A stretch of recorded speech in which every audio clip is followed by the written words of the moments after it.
Welcome, fans, to the 89th edition of Changeover Chat, presented by Sportmaster Sports Surfaces. I'm your host, Randy Master. Today's guest started his career at Wilson Racquet Sports in 1983, and over the course of nearly 4 decades, has become the primary architect and innovator behind some of the most popular and best-selling racket frames in the history of the sport. He is currently the Global Director for Advanced Innovation at Wilson Racquet Sports, and here today to discuss primarily the long-awaited and heralded launch of the Wilson Clash V2. Joining us from the Wilson Innovation Center, i.e. the War Room in Chicago, Illinois. Please welcome to the show, Bill Severa. Hi, Randy. Nice to see you again.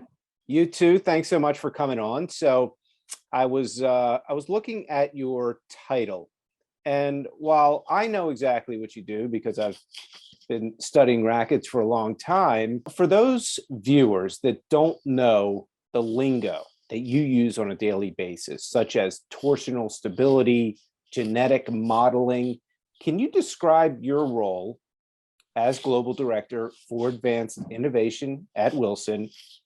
What is it that you focus on day in and day out to bring Wilson tennis rackets to life and ultimately into the hands of consumers from, Bill, literally scratch? I have a very unique position. I manage a team of engineers and technicians and designers, and we're basically working on product 3 to 5 years out. So we do a lot of conceptual work where we prototype a lot of ideas. A lot of ideas don't work, or it's a great idea, and we try to prototype it in different ways to see if we can get that idea to work. So I come in every day, and me and my team, we build prototypes, or we modify existing rackets to maybe accommodate that idea. Yeah. And then within the same building, we're able to build the model and take it right to the tennis court inside the building and play test it. Yeah. We have a lot of unique tools here. Our tennis court has got Doppler radar on both sides, so we can measure the spin of the ball, the speed of the ball, how much it clears the net, how much the side axis of the spin ratio is. So just our tennis court alone is completely instrumented for us to get data every time we do a play test. Yeah, well, I'd like to hit on that court one day, and maybe Jen Winter or yourself will help me get on that court, because I love all those analytics and data points and everything that you just discussed on that court that you can take advantage of. Bill, you started at Wilson about 39 years ago and have worked on a lot of iconic frames over the years, to say the least. Now, not including the Clash, what do you think has been the most groundbreaking of the frames you have helped architect over the year? Really, what was that Wilson racket under your purview that you think really changed the game of tennis? Or maybe there's a few of them. I would actually answer it by decade almost, where in the late 80s, we came out with the profile racket, the first wide body racket, which really changed the industry just from the power level. The next decade, the 90s, was when we launched the Hammer franchise. And that was just a groundbreaking technology for the average player. The Hammer basically moved the sweet spot towards the top of the frame where the average player hits the ball every day. Yeah. The 2000s had other technologies. Basically, Triad came out, where we made a 2-piece racket and then we bonded it together, basically eliminating all the shock available. And then into the teens, I would say we had like Spin Effect, which produced a lot of spin for the average player. But if I had to give you an answer, I would say Clash is the biggest groundbreaking innovation we launched, because we studied the modern player and the modern swing, and we developed a technology for the way players are taught to play tennis nowadays. That vertical low to high swing is what the Clash racket and the Clash technology accentuates. Yeah, well, talking about the Clash, because that's really the main racket we want to talk about here, because it just came out. From my understanding, the Clash was basically formed from 3 different concepts that didn't exactly work on their own. They almost, quote, failed on their own, but then you joined the 3 concepts together and you had gold. What were those 3 concepts, and when did you realize that when you meshed them together, you had something special? Well, I've always been interested in making flexible rackets, throughout the years. I've tried to prototype that many times, and there was always huge negatives to the flexible feel. And we also had a lot of understanding of this 45-degree technology, and it just didn't make sense until we put that and the flexible frame and it's not a wide body, but it's a little bit taller frame. It's about 23 millimeters. Yeah. And that's when everything just kind of clicked together. They weren't bad ideas on their own, but they weren't super successful. But when we combined all three of those, that's when we felt the Clash was just, a different racket, a different feel. When you hit it, it's so soft, but it's still stable. It's very powerful for a soft racket. And at the time we launched Clash, most of our competitors had very stiff rackets. Yeah. So, it was a complete turnaround, or a paradigm shift, I would almost say, to coming out with a soft racket that was extremely stable. When you talk about flexibility and you talk about stability and stiffness, if you talk to a recreational player or a club player, they might not know what those words mean. Can you quickly describe flexibility and kind of degrees of flexibility, and stiffness and degrees of stiffness? Because it's language that people in tennis use all the time, and players that may have not played that much might not know what it means. We look at all these properties in different formats. I'm going to use a little prop here because I carry this around just every day. Yeah. But when we talk stiffness, we're talking normal stiffness. So here's your racket, and when the ball hits it, it bends in a normal direction. That's like normal stiffness is what everyone remembers it by. But we also came up with LSI, which is lateral stiffness. And this is the way the racket bends this way. So when you take a modern swing and you swing up and you hit the ball here, it's going to bend laterally, which increases the dwell time that the ball stays on the string bed, which really feels like it gives you a lot of control. There's also torsional stability, and that's when you hit the ball off center on either side, and that's how the racket would twist and distort. And we can solve that issue a couple of ways. We can use the shape or the geometry of the frame, or we can change the layup, which is what we did with the Clash. We went to a plus or minus 45-degree layup. And what that does is it makes the racket very flexible in the normal dimension. But when you hit off center, it doesn't torque at all. It doesn't move in your hand. And that's why it feels more accurate even on off center hits. Yeah, well, when you create a racket that is this groundbreaking and something that's different from anything Wilson has ever created, is it easy to get everyone at Wilson on board and saying, hey, this is the next best thing? You might believe it, and the folks there in the war room might believe it, but how do you make sure everybody's on board and really wants to put this thing out there in the marketplace and make a big deal out of it? Everybody got on board eventually. It took a little while to convince everybody because it was such a revolutionary idea that, they're so used to selling one type of product line, and then we're coming up with a new concept. I think the bottom line is we do a lot of play testing at Wilson. We kind of live and die on the play test court. And when we got to the final version of Clash, I think the number was 1,550 play testers had play tested the racket. And here's the difference. Typically, when we do a play test, we have two rackets, a control racket and a test racket. We call that a double blind play test. But what we did with Clash is we switched it up. We play tested against their own personal racket, which is a much harder test to win because that person bought that racket, they demoed it, they might have modified it, it's got their own string in it. So if we could win that battle against their own racket with our prototype, that was huge. And roughly 2/3 of the play testers picked our Clash prototype over their own existing racket. And the other people, half of them were basically saying, if I had more time to demo this, I'd probably buy it. Just a typical 45-minute play test wasn't enough for some of the players. Yeah. So we knew we had a landslide because people were giving us their names and email addresses saying, when this comes out, please email me so I know it's available. Yeah.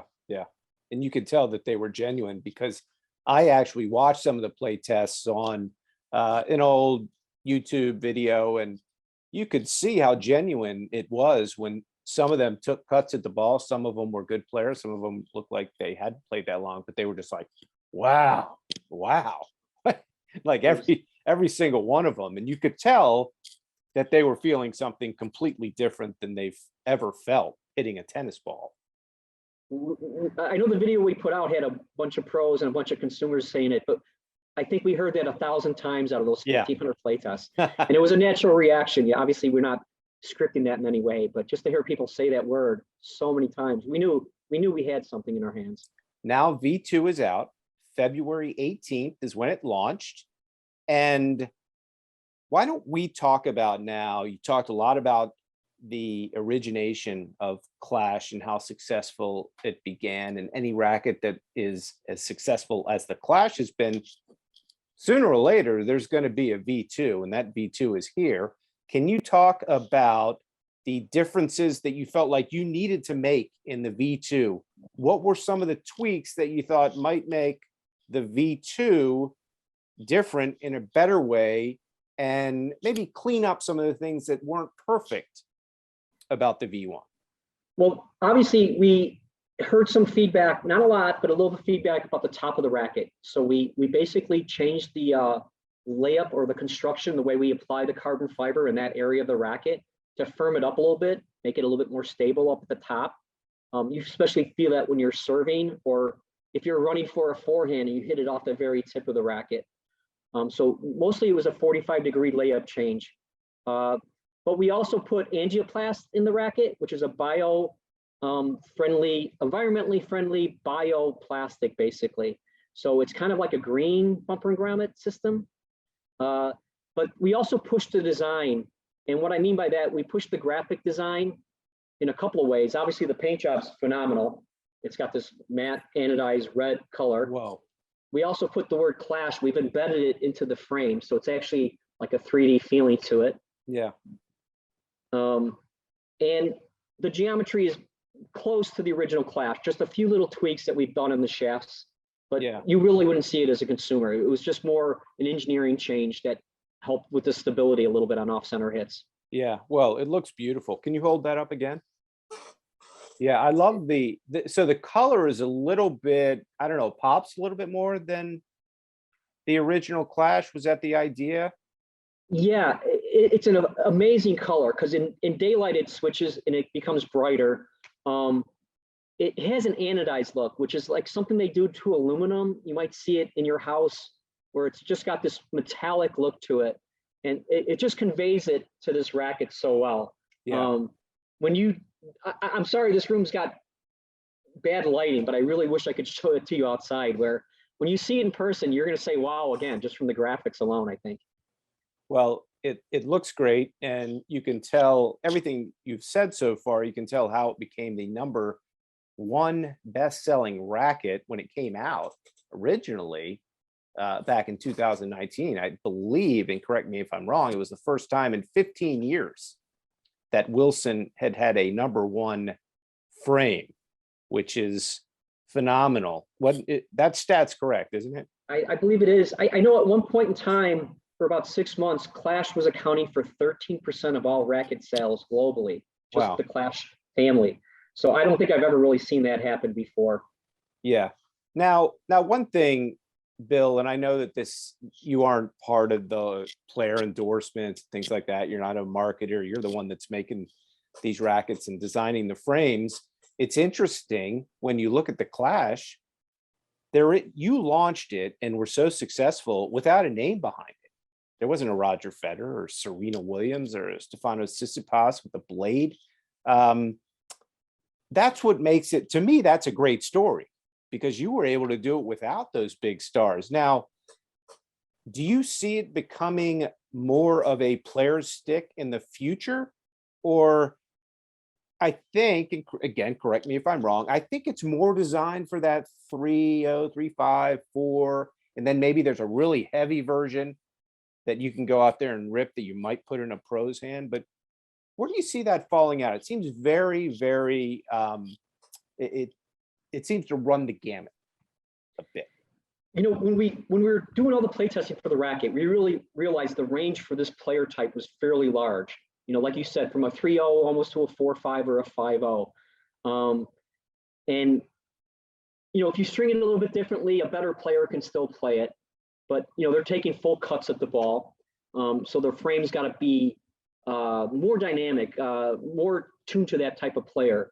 I'm going to answer your question mysterious way. We've got some fantastic things coming out clash-wise for better players, Yeah.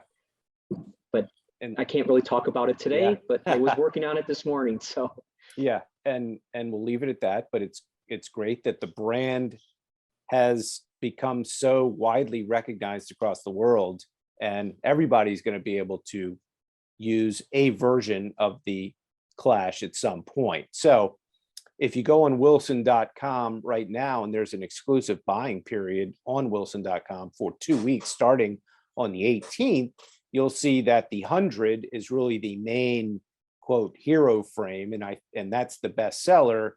But then, as we were just discussing, there's the heavier 98 and 100 Pro, and those are really the rackets that you're trying to get into the hands of college players, pro players. And then for the more beginner player, there's the 100L, 100UL, there's a 108, obviously lighter and game improvement frame. So as you said, we are psyched to see that frame that you're going to put in the hands of somebody that's a top 10, top 20 player, and just see him let her rip with the Clash. So at the same time, wilson.com, you can go on wilson.com and find all your strings that you might want to string up the Clash with, whether it's poly or natural gut or multi-filament.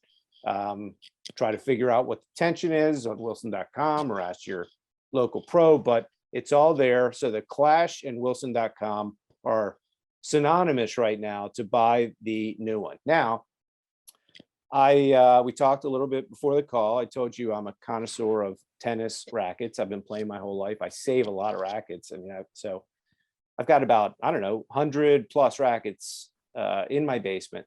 They're not all Wilson, I have to tell you that, but there are a lot of Wilson. So since you've been there, Bill, since 83, I think I've got a racket that you could pretty much look at and say, hey, okay, I'm going to tell you a little bit about that one.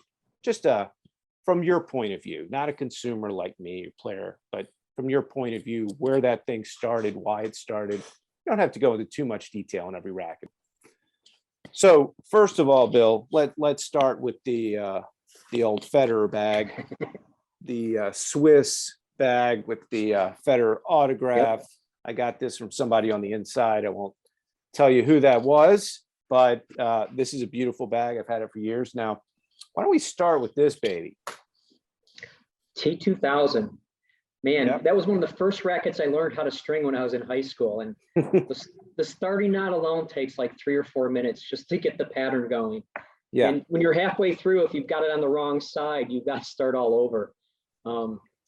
Yeah, it's an amazing racket. I don't know how many millions we sold, but it was in like the 5 or 6 million category for T2000s. Unbelievable. And obviously, Jimmy Connors' claim to fame. That was it was an incredible era when he was making all of those runs and really put that frame on the map. Now, I've got this one. Now, anybody that's ever watched Pete Sampras, Stefan Edberg, or Jim Courier knows this baby.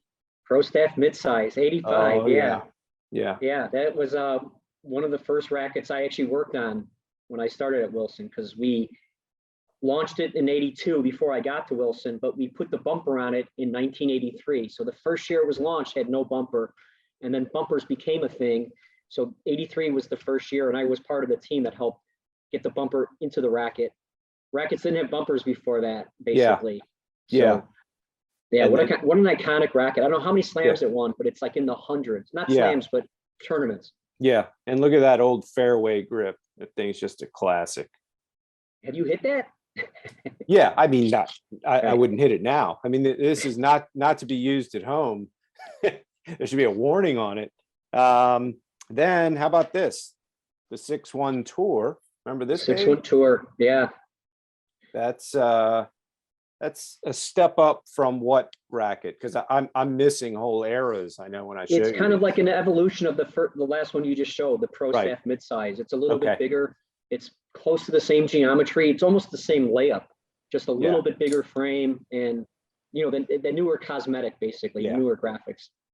And then we get into this was one of the first blades, right? This is a 93 head, actually. Yeah, this that blade. the first blade was a racket we called N Tour. It Yeah. wasn't called a blade yet, and we launched that for a couple of years, and then that morphed into the blade family, which is one of our most successful families of rackets. Okay. Yeah, for sure. And when you say that, I've got one of these now. This one's this one is the racket of choice for obviously a lot of pro players, but also a lot of college players. Yes, This it's thing probably one of is, the most dominant rackets on both tours. And yeah. that's got a little clash technology to it. We built in about 12% of that lateral bending. So it's not a full-blown clash, but it's got a little bit of clash in the shafts. Okay, and then the last one here is the iconic, the classic, the new Pro Staff. You know, what a great cosmetic on that racket. It Oh. goes all the way back to 1982. I love the top part with the exposed carbon fiber. Yeah. It's just a lot of us old timers, when we saw that graphic, we were like, this is phenomenal. This just looks, it's mixing the old with the new, and Yeah. what an iconic cosmetic. Yeah, you gotta love the colors right there. I mean, that's beautiful. And then I think, oh, this is the last one I'll show you because I could sit here all day. This is the Laver Cup version of the Pro Staff. So this is, I think your old colleague Mickey Mall may have sent me this. Mickey, yeah. That was a special edition. I think we did very well with it. Yeah, I didn't string this one up just because it was special edition. He said that there were only like 5 made in the world. I'm like, Mickey, Roger had 100, so I can't imagine that's the case. But anyway, I think that was for the Chicago Laver Cup too. So I think we launched Chicago. So it was like a little bit of an impact for us being hometown company. Absolutely. Well, I really appreciate you coming on today. This has been a lot of fun. And I want to thank Wilson for your support of the Tennis One app. We couldn't be happier about being part of the launch of the new Clash V2. It's a lot of fun, and I can't wait to hit with it. Yeah, I give me some feedback when you after you hit it, and you're always welcome to come here and hit our playtest court. And if you show up, I'll have you make your own racket here at our prototype shop, and you can walk home with your own handmade racket. I would love it, and I would just need to add to this collection that I've spent my whole life. Stockpiling in the basement. But anyway, thanks so much, Bill, and we'll talk soon. Okay, thanks, Randy.